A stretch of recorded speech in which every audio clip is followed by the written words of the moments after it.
Good afternoon, everyone. Thank you very much for joining us today.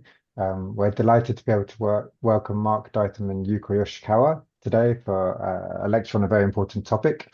I'll briefly introduce Mark and Yuko and talk about kind of the format for today. So Mark Dytham MBE is co-founder of Klein Dytham Architecture.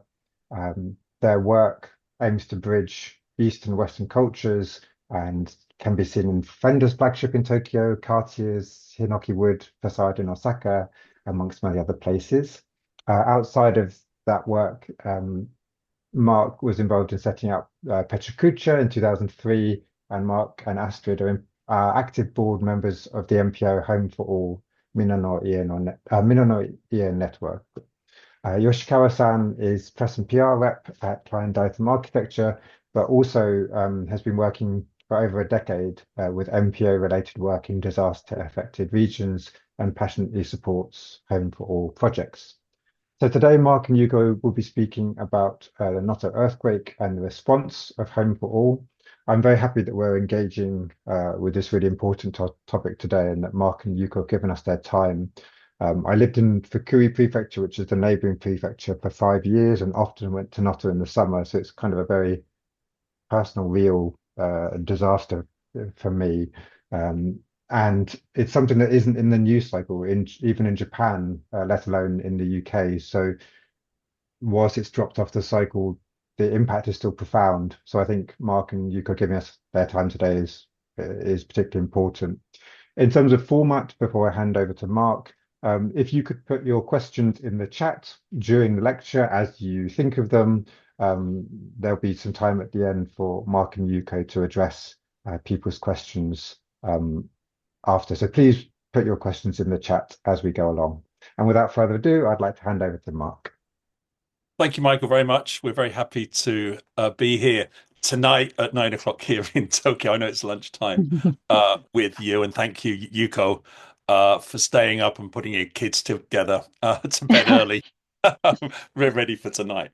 But it is a really important subject we're talking about, and it is just over 1 year on from the big earthquake there. That happened on the 1st of January, in fact, at about 4 o'clock in the afternoon, when everybody was sitting watching NHK, the main TV channel here, in their New Year's special, and they had a fairly large jolt, enough to push the houses off of their foundations. Many of the houses here you'll see in a few minutes are over 50 years old. The earthquake regulations changed here in 1970. Anything built after 1970 is perfectly fine, but prior to that, a lot of these big farmhouses you'll see have these big pantile roofs, and they fell off their foundations. They creaked over, and everybody ran outside. And 20 minutes later, there was a huge earthquake, and basically all of the pre-1970 homes collapsed. But luckily, everybody was outside, so only 285 people were killed, but thousands and thousands of homes were destroyed. But let me talk a little bit about Home for All, a project that we've been working on now for over 10 years. It was established by Pritzker Prize-winning architect Toyo Ito, who Astrid, my business partner, Astrid Klein, and I worked for when we first arrived in Japan in 1988, over 30 years ago. And we worked with Ito-san for 3 or 4 years before establishing our own office here. But we still continue to work with Ito-san and the Home for All project. Astrid and I are board members of the MPO, along with Toyo Ito, Kazuo Sejima, Riken Yamamoto. So we have 3 Pritzker Prize-winning architects on the board, which is really amazing. Anyway, I'm going to share my my screen here. And let me do that one. Share. That's all looking good, yeah, Yuko. Yeah, I can see clearly. Just wanted to talk about the Tohoku earthquake in 2011, just to give some context to how Home for All started, and to give you some idea of the scale of these disasters, because people really don't understand fully. So due to not really the earthquake, but due to the tsunami in Tohoku, as I say, in 2011, Within 20 minutes, 130,000 homes were totally destroyed. And this is an area where we're looking at now called Nippuri and Natori, and it's where we were working, where we first went to. Quarter of a million homes were half collapsed. That meant they fell down, but they had to be destroyed afterwards. And 600,000 were partially damaged. So just a colossal amount of destruction. The government's quite efficient here, and it built 25,000 temporary homes, and they've got these in storage ready to go. And this is a typical area.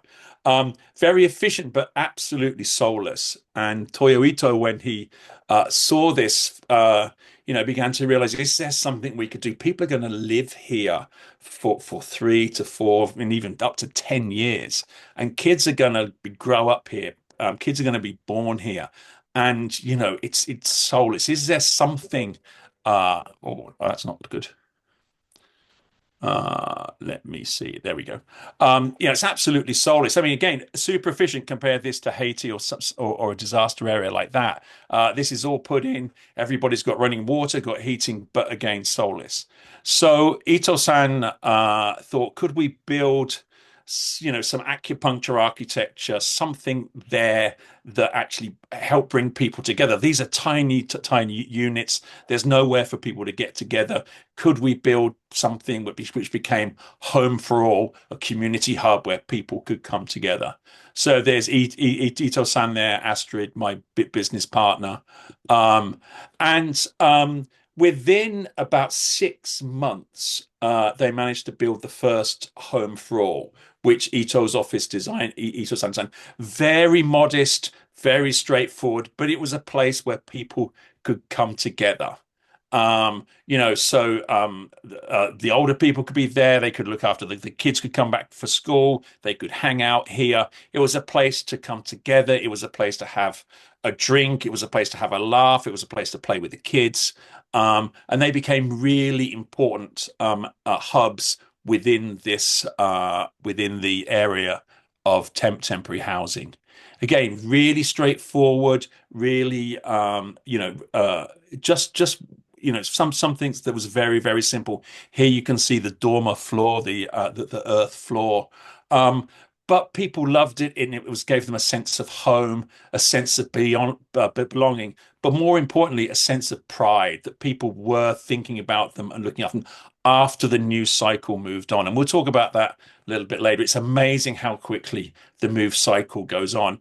And I think for this our group of Home for All, we've been working in Tohoku for 10 years now, which there are still Home for Alls that are operating there. So we really are the last responders. You hear a lot about the first responders, but I think our group, to coin a phrase from Cameron Sinclair from Architecture for Humanity, we are the last responders. And as I say, just bringing this sense of civic pride to this area. You can see the temporary housing on the left-hand side over here. So this Home for All was designed by Kazuo Sejima from Sana, again, a Pritzker Prize winning architect. A very modest building, but it's something a little bit special. Something's landed here, which is a little bit out of the ordinary. And the same here. This is on Nishi-san. So again, this is a part, next door to a school. Again, you can see the temporary facilities here and over at the back. And these little joyful buildings. This building is on wheels. It can be moved around. It's something that's really going to inspire the kids when they grow up. I don't think most kids have fantastic facilities like this. But again, really simple, really low cost, but bring an absolute sense of joy. And then this became very famous. This was a group project with the initial architects that set up Home for All, and it won the Venice Biennale Golden Lion. Again, it was just made from the existing timber that was left after the tsunami. And then we started working in an area called Soma. It's about 30 kilometers from the exclusion zone. And although they'd tidied up and cleaned up the area, there was a sense of safety, that we didn't want kids running around, and we wanted to build, kids, first couple of years of their life shouldn't be really running around outside in this area where, although the radiation has been removed, you want to play on the safe side. And here you can see what the radiation reading is. It's less than a quarter of what the sort of the bottom limit is. So really, it isn't an issue. And sorry, I'm going to just give me one sec there. I've hit the wrong slide. Let me just do this one. Sorry. So what's interesting is although we're 30 kilometers from the exclusion zone, people don't want to leave. People, that's their home. That's where they live. They've got nowhere else to go. And so this is our first meeting for our project with the local community. Look at all the young kids there and the young mothers. People don't want to leave, and so we have to cope with that. So we wanted to build this play area, an area where the kids could come together and play, like an indoor park in some way. We saw it a little bit like a big straw hat that was sitting on these trees. So there was this notion of a park. We raised the money ourselves. I ran Tokyo Marathon, believe it or not, and within a few months, we'd raised the money, and this is the Jinsai, the groundbreaking ceremony, and this is putting up the trees. This is a big straw hat being made, and using the local timbers and local workforce. We're building this home for all. This is kind of quite a special one because it was a little bit later in the cycle, as opposed to the first home for alls that were built. Was more to do with this education piece within the area. Was really there for the children. But you can get a sense of this. There's 9 layers of very thin timber. The lasts are 20 meters long that make this amazing straw hat. And then we have the opening, and the kids come, and a local or a national film star and singer, and Anna Tsuchiya, came to cheer everybody along. It's a really festive, fun thing, and it's amazing from this absolute sort of disaster you saw in the first couple of slides to all this happiness and joy that we can bring together. And this is with Tsutaya. So this is one of our main clients. I think if you know our bookstores in Tokyo, they're the client for those, and they very generously raised a considerable amount of cash for the project, and you could donate your T points, their loyalty points, which you get in Japan. And there was Yahoo Japan, all sorts of other people who supported the project. But it's all actually about a process too. It's not just the architecture; it's the process of raising the money, bringing people together to build something very, very special. And here it is finished. And around 1,000 kids use this each month, and so and we're about 7 years on now from when this was built, and it's still used each day. So it's a really important part of the community still. Yeah, and it was sort of designed as a merry-go-round, something which was fun and you wanted to go to. Anyway, so over sort of 4 or 5 years, 16 home for alls were built by all different architects, and as I say, many of them are still in use today. A little bit about 4 or 5 years after that, there was a big earthquake in Kumamoto. I haven't put any slides in for that, and Home for All built about 100 home for alls with the local authority there. So we began to build this stack of expertise, a knowledge stack for how to operate after a major earthquake. So we move from on the right here from Tohoku to Noto, and as I say, this is the earthquake that happened on the 1st of January 2024. You could feel it in Tokyo. There was no two ways about it. In fact, our family had gone out for a walk on New Year's Day, and my wife said no phones, and so we're walking along the river along Sumidagawa, and suddenly, my phone starts going off. The earthquake alarm starts going off, and it just keeps going. And so eventually, pull the phones out. It turns out that it's in the Noto region where my wife's brother lives, and suddenly we were all allowed to have our phones out. And so as the disaster sort of unfolded. So just to give you an idea where Noto is, we've got Wajima up here, and the area that we're working in, Noroshi Machi, right on the tip, and you've got Suzu here. So we fly into Noto Airport, and it's about a 45-minute drive. It was an hour and a half back when we first started going there, and we got to Suzu, and the town that we're building in, which you'll see a little bit later, is Noroshi Machi here. It's the most remote area, and this area is remote, and there's been one of the problems in moving the area forward. So this is how we found it in May. So as I say, the earthquake was April, the end of April. So the earthquake was the 1st of January. Then what happened is it snowed, and there was a couple of meters of snow over the area.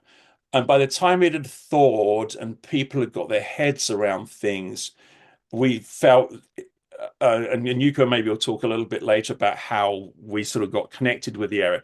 But it is important for us not to get there immediately. I think there's the whole recovery process has to go on. And I think mentally, people need to adjust to what the situation is. About 80% of the people left, only 20% were left here. Let me just do one thing. That's okay. I think I can do that.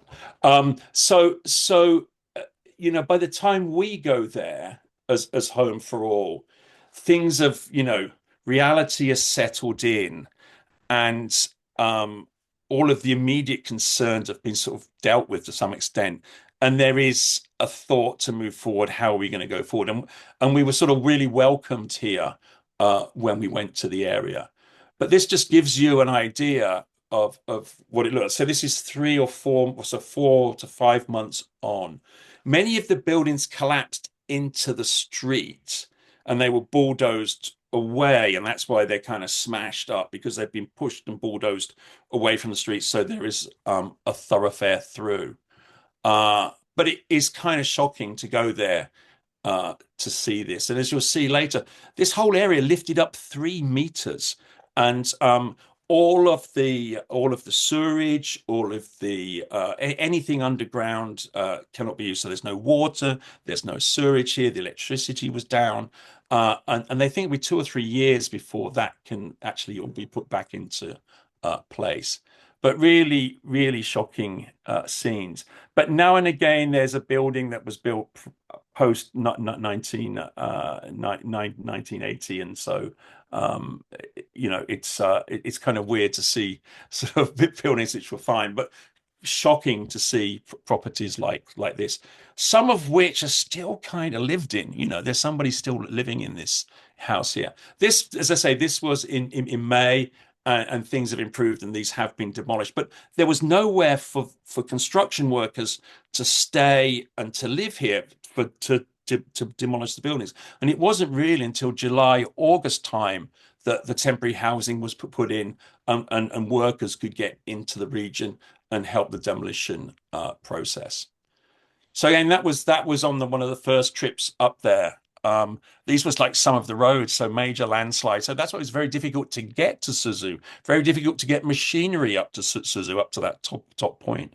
And so I should have taken a picture. I've got a picture of this. Is completely repaired now, and so the actual road is back in this area. But again, just difficult scenes. And as I say, not only does the temporary housing get put in really quickly, but the SDF, Special Defense Forces, come up. And this is This is the bathhouse, the temporary bathhouse they put in. These aren't the baths; these are just the sort of tanks of water, which they inflate with water. And the bathhouses are at the back. This is where you arrive to say you want a bath. This little wet waiting area. These are the pumps and the heaters for the bars, and there are these temporary bars. So it's pretty amazing. And so some of these are still in place today. As I say, there's no water, so there's no toilets. So everybody, this is at the town hall, in fact. So all of the toilets are portable toilets like this. And I'd say all the bath, all the showers, excuse me, are in things like this, you know. And again, without Starlink, there would have been no communication either. So it was a real godsend to have these Starlink terminals to bring what Wi-Fi and internet connection to the area. And this is in Suzu. So this was in, where are we? This would probably be in September. So the housing has already gone. This temporary housing has gone in, but again, completely soulless. But at least it's there. And this allowed people to come back into the area, but it also allowed construction workers to come into the area, and as I say, start the cleanup process. As I mentioned, this whole area lifted up 3 meters. This is so anything white here used to be below the sea, and within 20 minutes, this whole coast just lifted up, and completely destroyed the fishing community, the seaweed community. So the ports suddenly, the boats couldn't get into the ports, they couldn't dock. The seaweed, which was on these sort of stones or rocks just below the water, was suddenly thrusted out the water. But just the amount of energy that an earthquake has just to lift this whole region up, but as I say, by 3 meters, it's been a major issue. But you can see the power that was here. It was a magnitude 6.9. So pretty strong. Whereas in Tohoku, we were looking up to an 8. Yeah. So as I say, we're working in.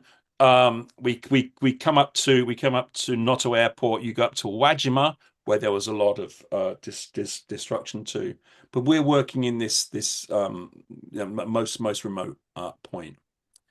And I'm going to hand over to Yuko a little bit here and just explain how we got involved with working in Noroshi Machi. Why don't you explain a few things, Yuko? Thank you very much. Thank you very much for having us. I'm Yuko Yoshikawa, and I'm working for KDA Klein Dytham Architecture as press and PR. And I'm also helping NPO Home for about 10 years. So I would like to explain how the Noto Home project has started. The key person is Kobayashi-san, who is my friend who moved from Tokyo to Noto. So please remember them. They are really the key person. So Home consists of many architects, including Toyo Ito and Sejima-san. And then we are holding the monthly meetings in Tokyo. And after the Noto earthquake, we always kept discussing what we could do as an architect in the meetings. And for the first few months, there was just a little information available because we didn't know what's going on in Noto. So I kind of shared information my friend Kobayashi-san posted on the social media with everybody there. And what makes the architects in Tokyo interesting was their life was so wild, and that was in harmony with nature. So I heard just the second day after the earthquake happened, they just go back to the normal life. So because they have been using the water from a well and using a compost toilet and using a firewood to cook the meals. And to the next slide, you can see that they even have a solar panel to charge their iPhones. So after 4 months, Ito-san finally said, we've been talking, we didn't really know like what's the best timing to go there because we didn't know like if it's like a too early or too late or is it a good timing. But Ito-san said like, guys, just rather than just discussing Tokyo, just go there, talk to them, listen to them, and see the, reality and situation with your own eyes. So, I kind of suggested it, Ito-san, I totally agree. But if I would bring a bunch of architects from Tokyo and just like meet to the locals and just talk to them, ask them like, what kind of hopeful do you want to have? Maybe it's not really a good communication. So maybe rather than just like going up there as an architect, maybe we just should do the volunteering or providing the help they needed. So, and by just like doing the volunteer and just like doing or helping them what they need, maybe we could build a good communication and meet the right person gradually. And then maybe when the project was necessary, it's kind of nice that it could happen at the right time. So I contacted the Kobayashi-san, and actually they were really happy to have us, and they introduced a very powerful woman. Could you go back to Yeah. the yeah, the Kan-san, who is in the right in the photo. And she is the one who is organizing the various volunteers in Noto. But Kan-san told us that, I really appreciate that you're willing to volunteer, but there are already people doing it. So, and I think you guys are doing really amazing projects. So focus on what only you can do. So she said, like, I will show you around a lot of places, and then I will introduce you a key person in the community. So please just like make the project happen. So she just like we've been like many places, and she just introduced us many people. I think we met 100 people in Noto by today. So we met many locals, but we also needed to meet the people maybe from the government. So the at that time, the city hall, Suzu, is very busy. So maybe we probably won't be able to meet them soon unless we have a connection. So Kan-san suggested us to meet the Ishikawa Prefecture people instead. And we just like drove down to Kanazawa and then for 4 hours or 5 hours. And then they were really nice. And they just like called to the person who used to work for the Ishikawa Prefecture, but now work for the Suzu City Hall. And he introduced us to the, City Hall people.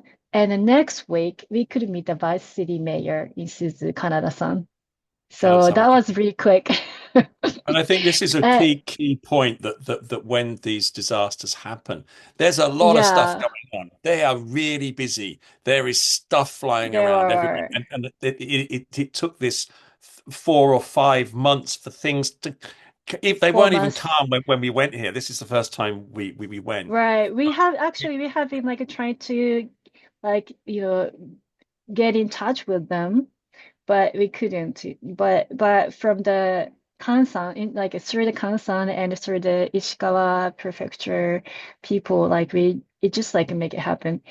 So they recommended us like two places because like two places might be a good fit for the home for all, which is like one is Noroshi and one is Hachigasaki. And Hachigasaki is like really close to the city hall place. So we just like drove down to Hachigasaki after that, right after that. And that is the Right. next slide. And then like we didn't know him well, but and there was no appointment, but we just like knock the door and say, "Oh, hi, I'm a friend of Kobayashi-san," because Kobayashi-san was kind of famous. And then like they just like kind of like was more open to share that I'm a friend of Kobayashi-san.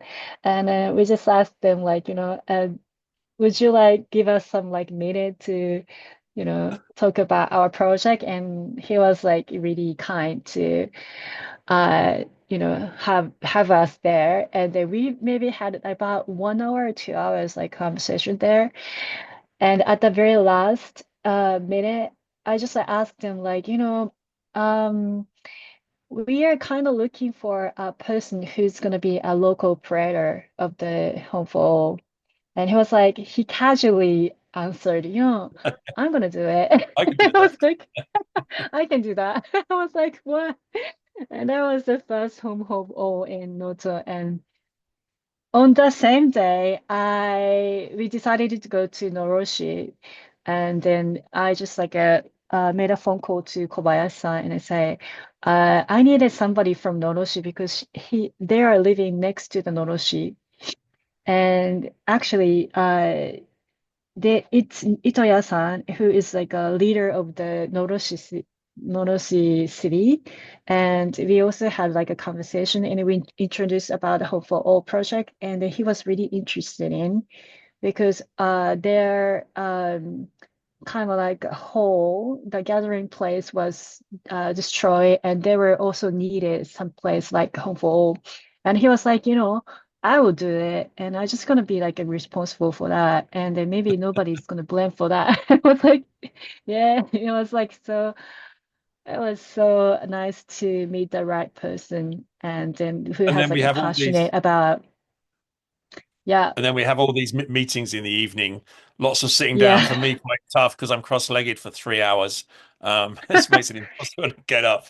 Yeah, I was probably walking around to see when I took this shot. But this is Itoya-san, who is yeah. mayor of Noroshi, the grandfather of Noroshi matron, Noroshi. like mayor of Noroshi. Noroshi, yeah. So Yeah, and then Yuko, as I was saying, she's been really fantastic. And without her and that local knowledge and that local trust, it's very difficult to start these projects. But again, it's true to say, Yuko, that because of Home for All's experience in Tohoku and then in Kumamoto, people did know about our organization and were quite trusting of us and were quite right, pleased that we'd come. right. But again, finding those initial contacts and not being able, like the city hall didn't want to know us. You'll see in a couple of slides Mm-hmm. that they sort of love us now, but they're too as this as this recovery operation is still going and they're just assessing all of the issues. The last thing they really want to hear about is building anything new.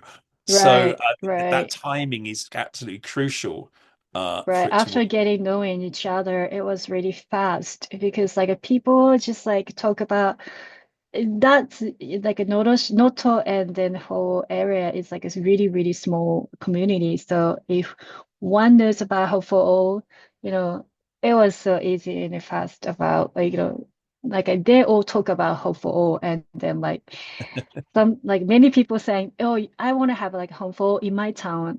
And I want to have Home for All in my town too. And then like Yeah, so we're you doing know, we're doing we'll talk about it in a minute. We're doing 6 now, but the mayor wants 30. So yeah, only in Suzu. I mean, Suzu. Anyway, we crack on a little bit here, Yuko. Okay. So we've got about 10 more minutes. So this is Oh Noroshi my Machi. I've God. shown that map before. Sorry. So this is the area that we're working in. This was I think this was pre-earthquake, this shot, yeah, because this hadn't risen up. You can see where this suddenly has become, this area here has all become white. And the area we're working is here. There's only 100 homes here, of which 40% were have to be knocked down because of the earthquake. They were, they're pre 1980 or pre 79 and all collapsed. And our little site is tucked back here. The average age of this town is 73, and 3 people are over 100. So, but as you can see, 40 as we said, 40% of the homes in this town were demolished, which was really, really sad. And not only that, all of the buildings that kept the treasures for the village, the mikoshi for the shrine, and for all the ceremonies they had, were all destroyed too. So it was really, you know, kind of the heart of the town had been lost too. These festivals are really important in Japan. They really do bring the community together, and to lose all of this is kind of you know, a real disaster for the town. Again, this is the temple. These are the SDF, you know, the Special Defense Forces come in and sort of help out where they can. These are actually the New Year decorations, yeah, that we're in. And then today you're seeing that these houses have been removed. We have all these blank sites. So again, this building would be built after 1979 and is perfectly okay. But the sites have been cleaned up. And this is adjacent to the project that we're going to show you now. These are the temporary housing. These container units have come in. They're great. They're thermal insulated, but they're kind of soulless. And we're trying to bring something back, which is, you know, giving a little bit of sense of civic pride, but something which is warm and friendly. But again, Japan does a great job putting these things in. So this is our site. This is the port, which we showed before, which again, you can't park your boat anymore here. This is our little site here. This is where all the temporary housing is going in. You'll see that in a minute. In fact, the mayor, this is the mayor's site. This is a piece of his land, which he's donated to the project. You can see the foundation blocks have just gone in here for the temporary container houses, which are going in. Here are a couple of cherry trees here, which are kind of key to the project, which is dropped in. And again, here's Itoye-san, some more thinking and drinking, some even more compressed thinking and drinking here. What's the name of this hotel? I forgot. Sakamoto. Anyway, Sakamoto. Sakamoto.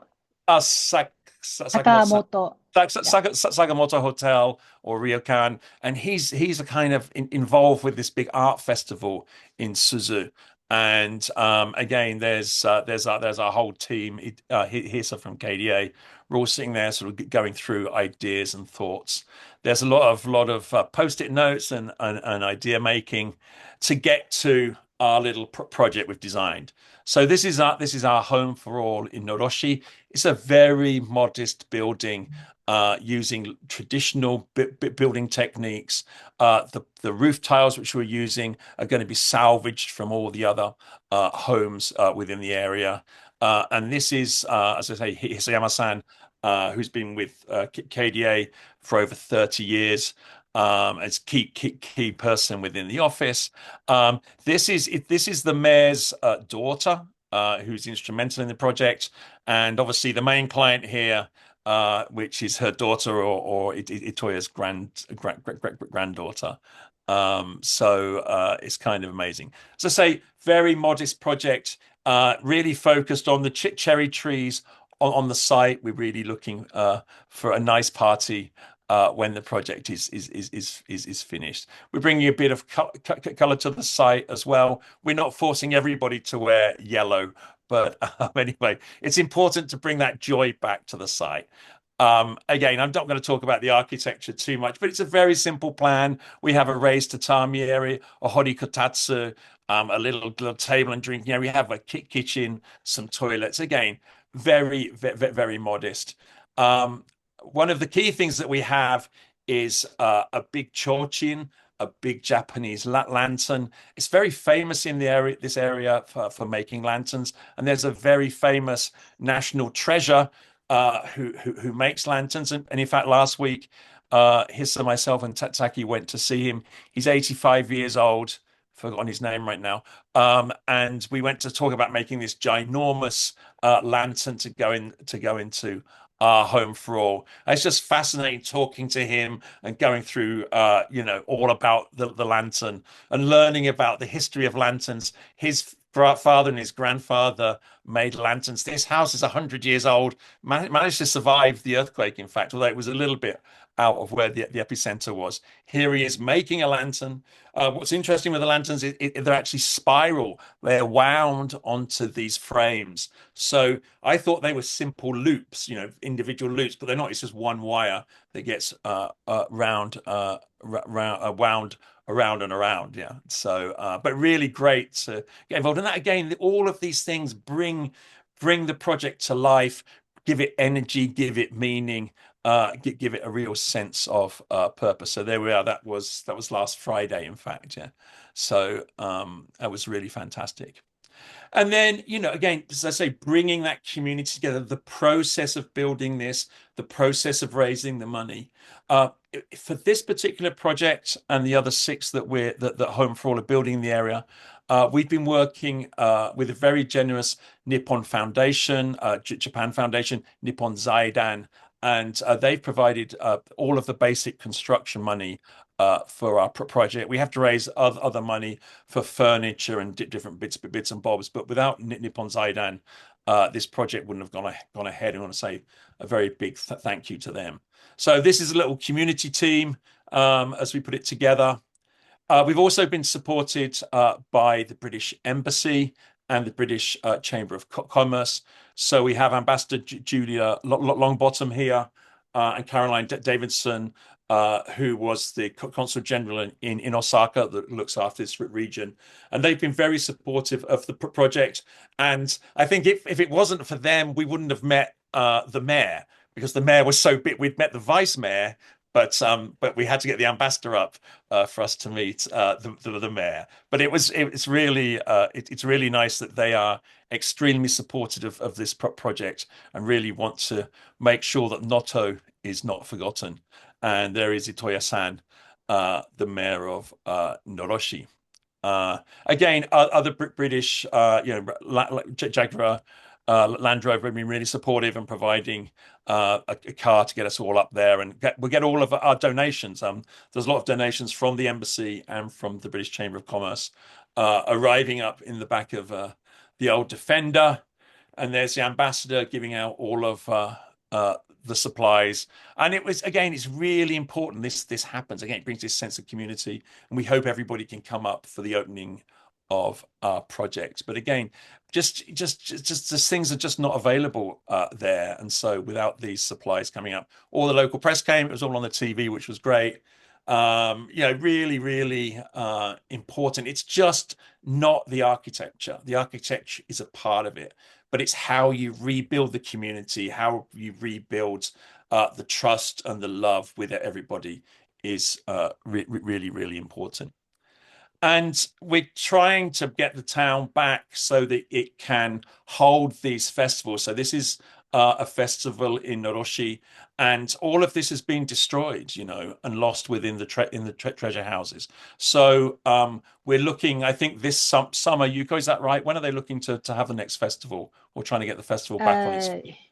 Yeah, after summer.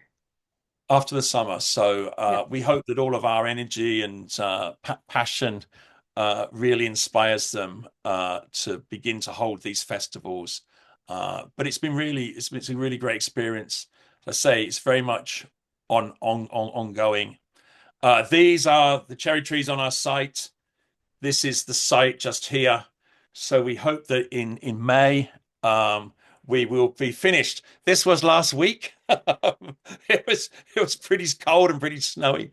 There's Hisa. We're just up there doing the Heikan Kensa, the check for the reinforcings of our little building, which were fine. That's the cherry trees and the building. That's the view. That's where the cherry trees are. That's the building. There's gonna be a little park here, and there we are. That's it going in. A shot from the drone last week. So we're checking everything out. So what we're doing is reality, and it's not just about the architecture. I say it's about so much more than that. Yeah, they've been quite lucky this year. There's not been heavy snow there. I shouldn't speak too soon. And you can see it being dropped in here, and this is all the temporary housing that's being put in around here. So you see the relationship of the two, and the cherry tree and the property. So I think I'm going to stop there. I want to say thank you very much. If you want to support Home for All, please go to the website homeforall.com. There is a support page. You can donate. All those donations, are really important. As I say, although Nippon Zaidan is providing all the basic costs for construction, there are many things they're not paying for, which includes the furniture and the fittings. They don't pay for travel, and all of those types of things. So we do need to raise a considerable amount of cash still. As I say, there are 5 other projects being built by other younger architects within our network. So thank you very much indeed. Thank you very much. Fantastic. Thank you both so much for the very engaging and interesting talk, and for sharing a way that we can all get involved to support. We've had quite a few really interesting questions coming in, so we'll try and get through as many as possible. There was a question raised on the role of local groups, and that there were some local groups already addressing some of the key problems. How did you identify the specialist areas you could help with? Obviously, you're bringing your architectural background and knowledge. But was there a sort of democratic discussion with people in sort of defining what your role would be and what the needs were? I think that our specific area of expertise was building adjacent to the areas of temporary housing. That's what we totally knew. We knew what energy that could bring back to the local communities. You can see with our project there, with the 16 we'd built in Tohoku. It was really amazing what a difference they made. So as opposed to doing anything else, we felt these very small sort of acupuncture pieces of architecture which are placed next to, we're not going to come in and build the actual temporary housing. We're just going to build these little cakes almost around all those areas of boring bits of architecture. That makes perfect sense. Thank you. So many questions, so I'll try and get through as many as possible. There's a question on the role of, great to see that local artisans have supported the project. And are there any of the Home for All spaces specifically devoted to helping artisans continue their practice? Obviously, Wajima in Noto has the lacquerware. Is there any overlap there? Not necessarily in our projects. Our projects are focused, as I say, more towards just getting people's living conditions improved. And again, I think we've left that area of expertise to other people, would be fair to say. But having said that, the other Home for Alls are run by really energetic younger people. And in fact, there was a conference just yesterday in Kanazawa at the Museum of Contemporary Art there, 21st century, which Sejima-san had spoken to. So no, we're not focusing on the area. But again, as I say, that we all take our own areas, really. Yeah, of course. But I suppose within that community that you're building, just connecting to these people and bringing people into that space, no, that makes perfect sense. There's a question here on the kind of software. So once the hardware of a Home for All space is built, how is the sort of software, the community programming and day-to-day activities developed? Is that left up to local community, or do you have sort of guidance, facilitated, structured programming to help activate that space?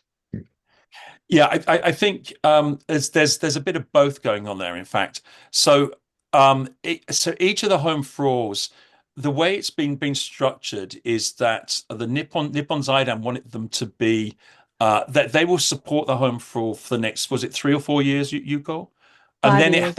3 years, and then but we have 3 years. That's right.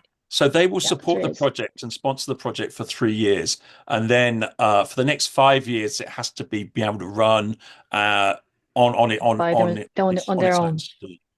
And I think that each of the architects, so there's 6, there's us, there's 5 other architects, each of doing their own project, and I think we are a part of that software. So I'm going to be working with British Chamber of Commerce and trying to get people to come up there and run events. So there's already an event called Nights in White Lycra. It's kind of this cycling team, the British Embassy, British Chamber of Commerce cycling team, which will cycle up there. So we're all bringing our own software to it. And I think it's a key part, certainly a key part in our own architectural work, that we only see architecture as 50% of the project, our bookstores or whatever it may be. Without the content, the building doesn't live and doesn't blossom. So it's really important. So we're going to be working there and going up there in the summer and doing stuff. I'm not sure, but our whole office will be a part of. We'll be having a Pachakucha night there, or we're trying to stimulate that. And Itoya-san, the mayor, we asked him what was the most important thing that he needed, and he said people.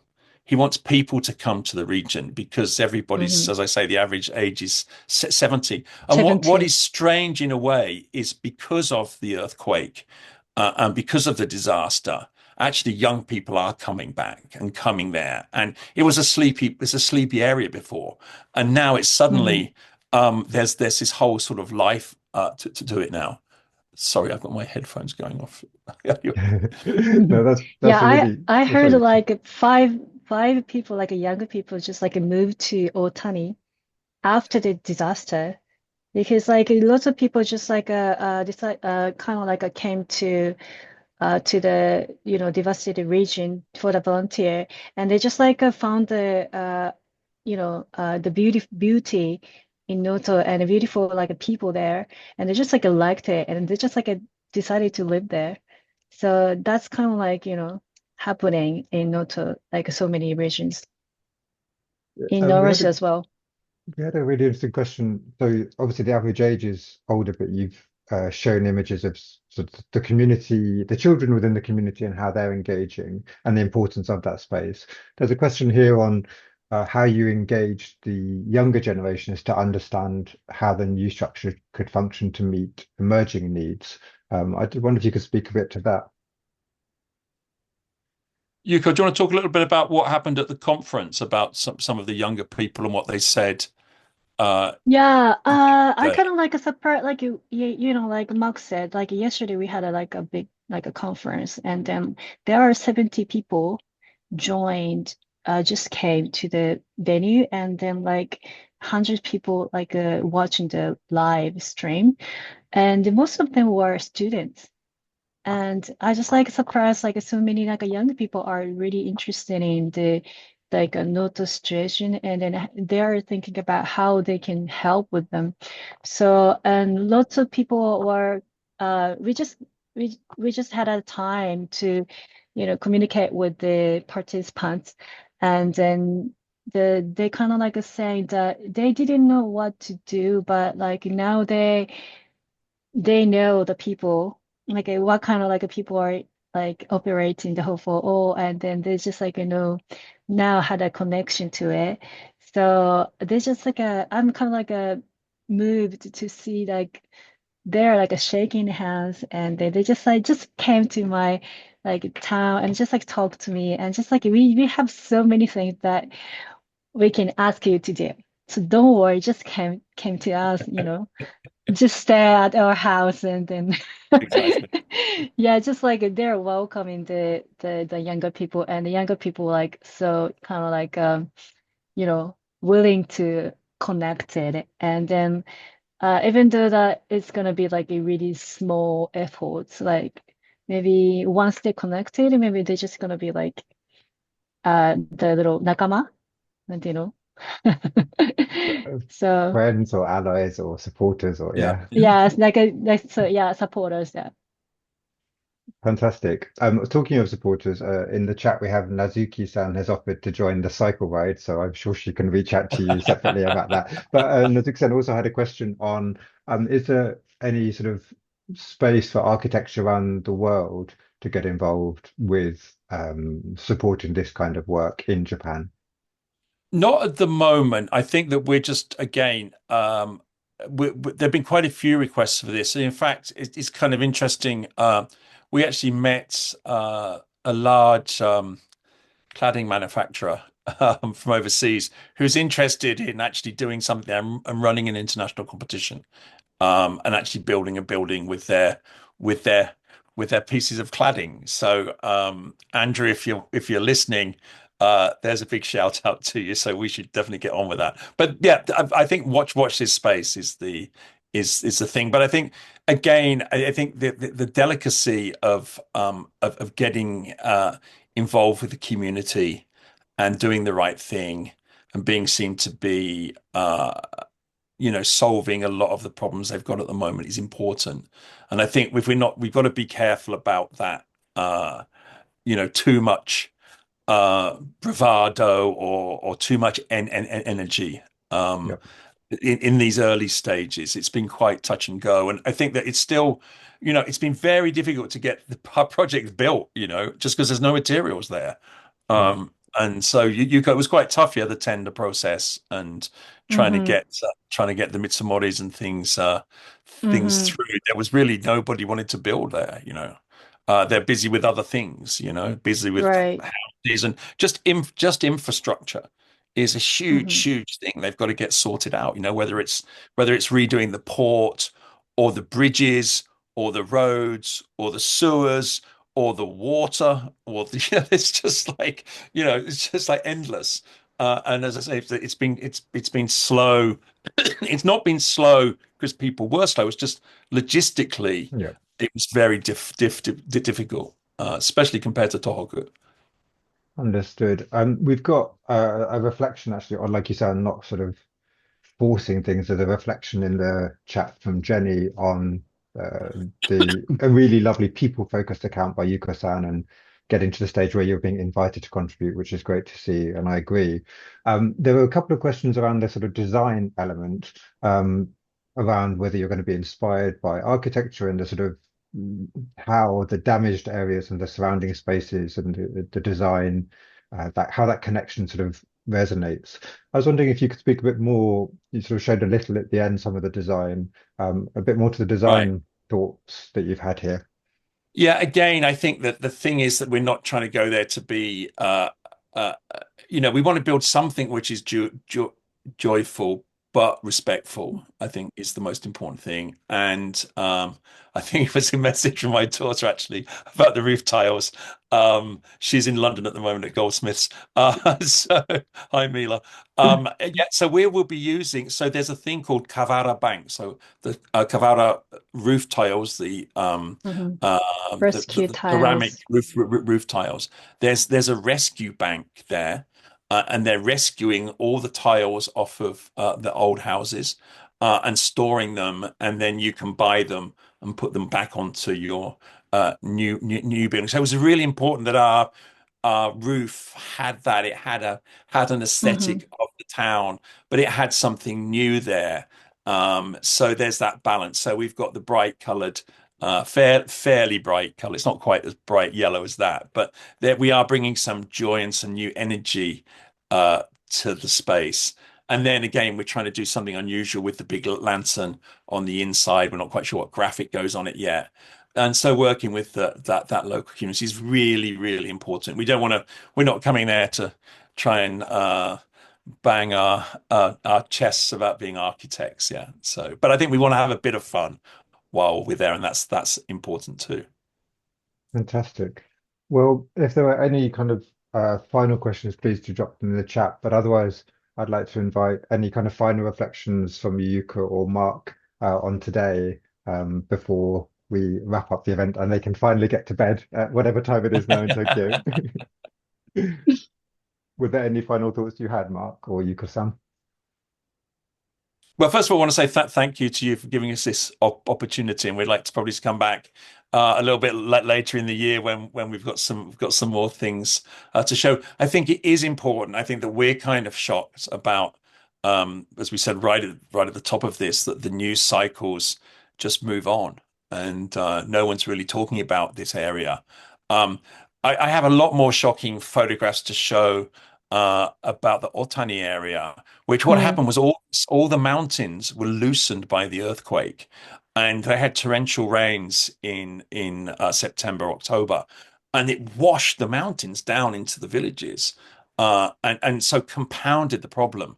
I didn't really want to go there today because it would just extend the thing, but Right. it's kind of shocking. We went there and we were helping out, digging the mud out of the homes and things like that. So again, nothing on the news anywhere in the world really on Mm. this. And just shocking I mean, uh problem there.